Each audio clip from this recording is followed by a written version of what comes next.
汪从清HTC VR 的中国总经理。旁边的这位的 T 恤同样色彩斑斓啊。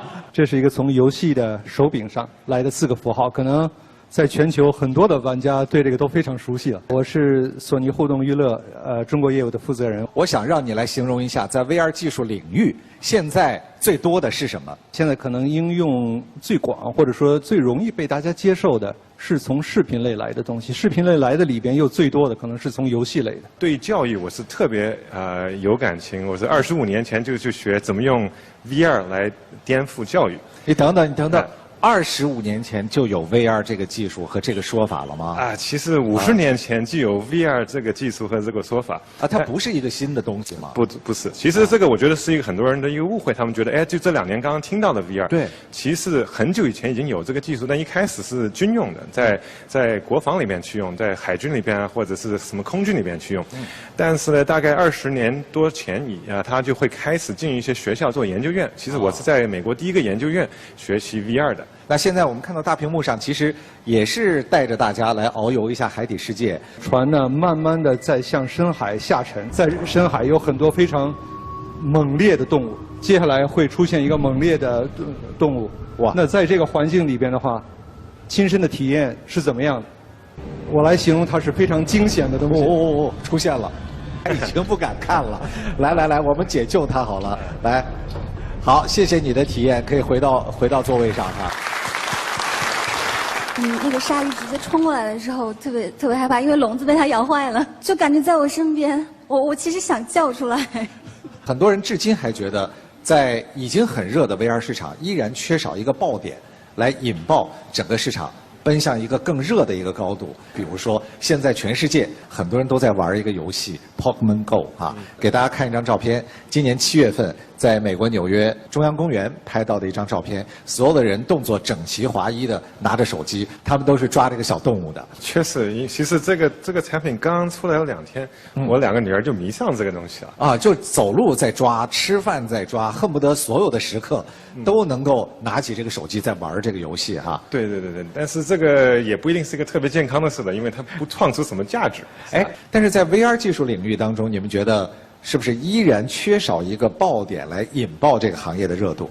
如果非得要选一个切入点谈 VR 的时候，当然并不是我个人是在游戏的行业呢，我觉得游戏的这条线是看得非常的清楚的。除了游戏之外，你们2位能给我们描述的场景还有什么样的吗？我觉得每个人都会关心他们孩子的教育。要是有个很好的一个系统，可以帮助你的孩子学得更多，记得更多，然后有个长远的一个。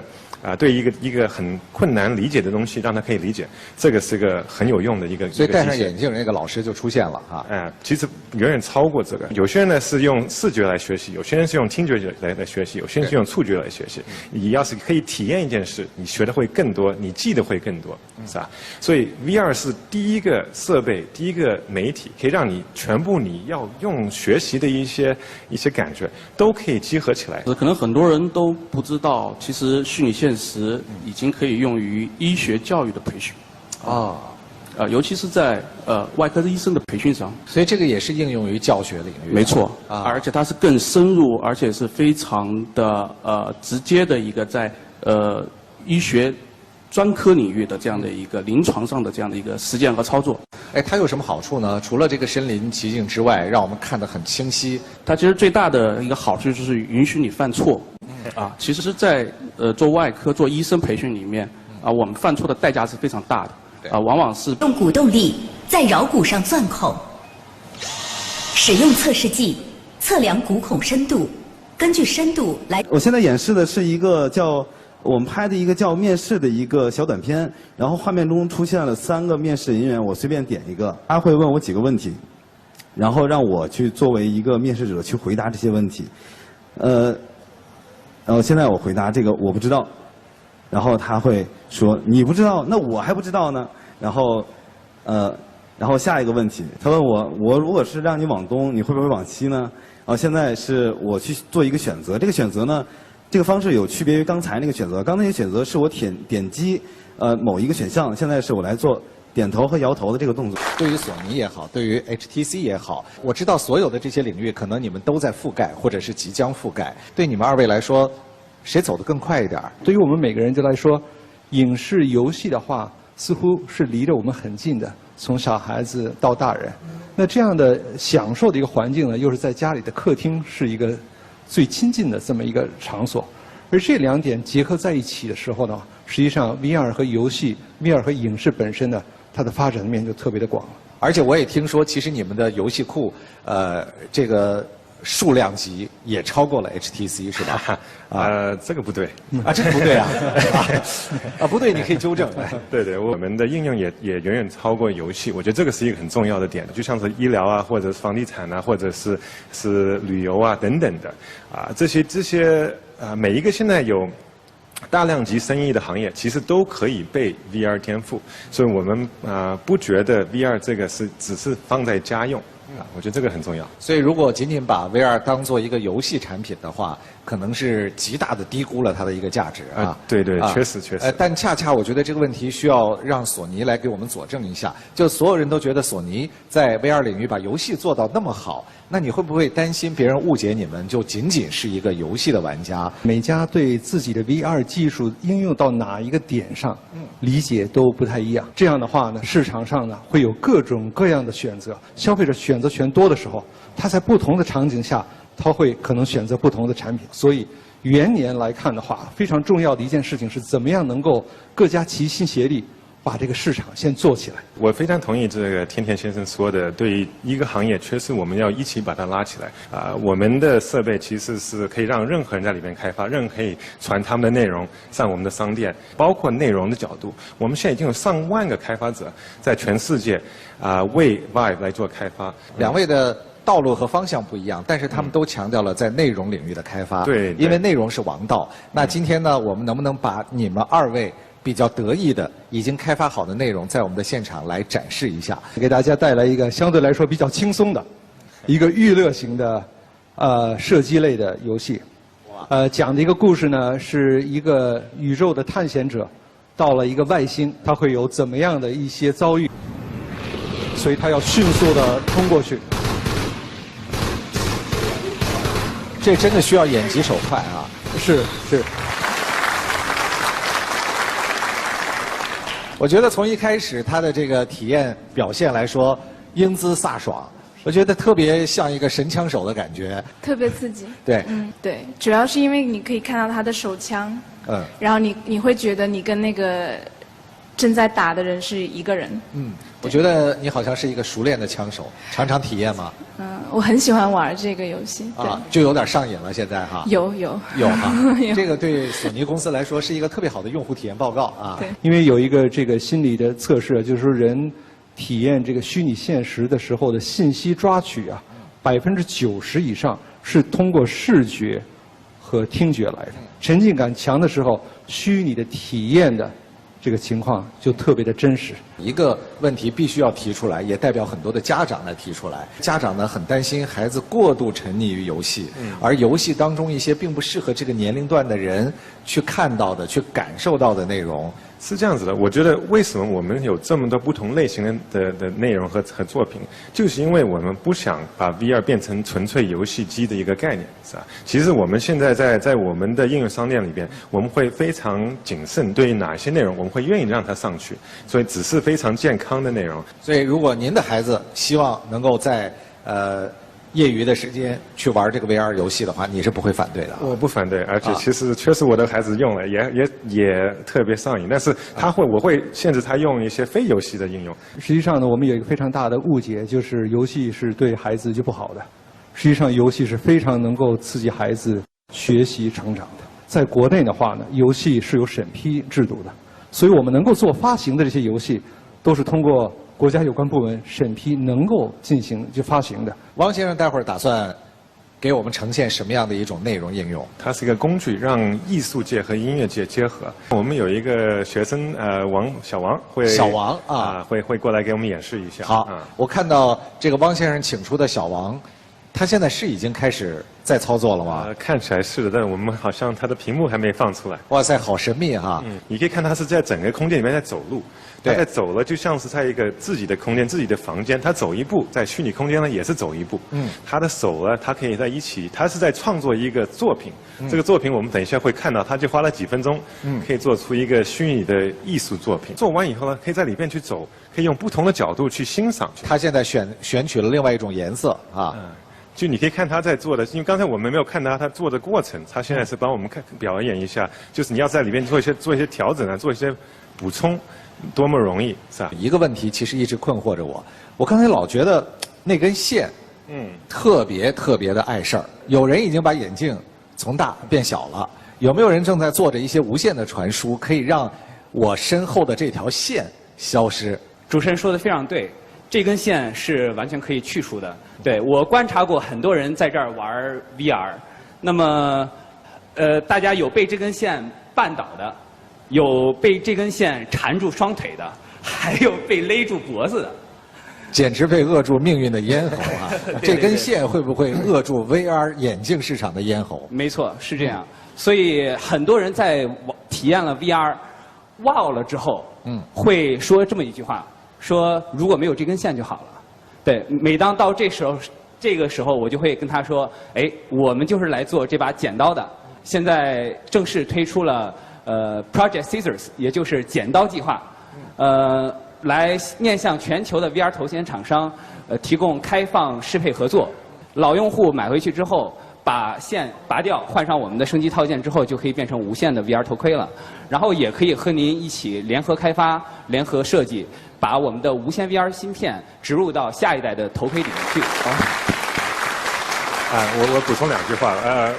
我觉得这个小江他说的东西我都非常赞同。其实确实把这个线拿掉是一个我们非常想解决的问题。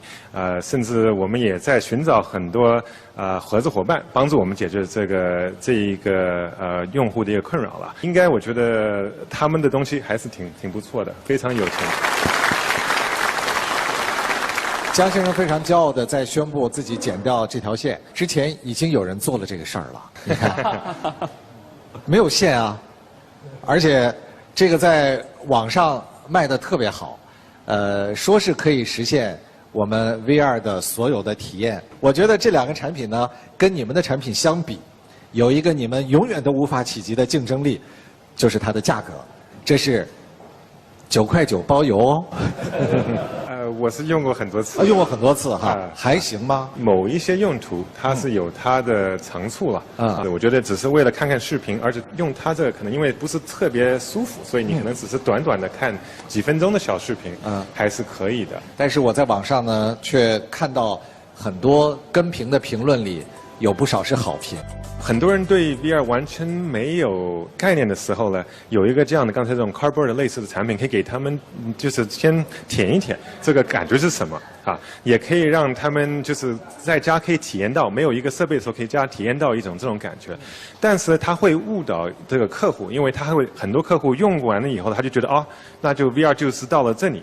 其实这个是它最简单、最基本的一个 VR 的体验，是吧？甚至很多人都说这个其实不是真正的 VR 体验，没有用过一个可跟踪的，没有用过可互动的，没有用过这种真的是把你可以沉浸进去的一个设备，你真的还没有体验过 VR。这些硬件的出现会预示着我们在这个市场上会出现价格战吗？各家如果把自己的真正精华的东西都摆在市场上，最后让市场去做一个非常合理的选择，因为慢慢市场它会调节谁会留下来，谁会从中被淘汰的。但是 VR 的话，确实就是这么一样的产品，是别人说100句话，自己体验一次，有可能是完全不一样的。所以呢，我非常的建议对 VR 感兴趣的我们这些朋友呢，一定在购买之前自己去亲身体验一次，而且体验不同的产品之后，选择一下自己到底是在怎么样的场景需要怎么样的 VR。VR 设备呢分2种，一种是基于 PC 或者主机的，第2类是基于移动的。当然，基于这个 PC 和主机的这种沉浸感非常好，体验很好。但是呢，它有两大问题。第一个是有线，它是不能移动的。第2个呢，它的成本太高，我们是认为移动 VR 才是未来。摸它，你可以用右手去抚摸它，它会跟你做出表情和互动。同时呢，你还可以把左手伸出来，然后呢，手掌面对你自己，手掌面对自己。我们可以看到有非常多有创意的东西，是由小公司率先做出来的。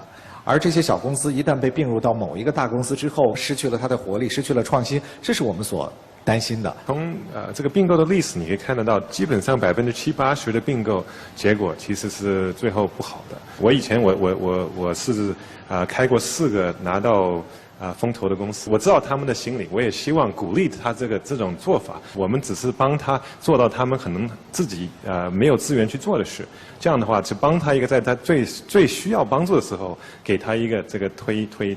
所以你的建议基本上是能不被并就不要被并啊。您的意见或者是建议是什么？自己到底要想做什么？我觉得这个是决定一切的，其他的都是外部的力量。最重要的是自己要决定自己。当今天我们在探讨如此热门的 VR 技术的时候，我们对它是有一种期望的。我们希望它能够像我们之前看到的任何一次技术革命一样，能够给人类社会的发展和进步带来一些变革性的推动。有人曾经看过《黑客帝国》，说未来我们所有的感知和决定都会在虚拟世界里完成。我不知道那一天仅仅是存在于艺术表现范围里，还是会成为我们的现实生活。很多朋友们都讲的这么10年、20年以后的事，其实我更关心的是我们下面几年的一些事，是吧？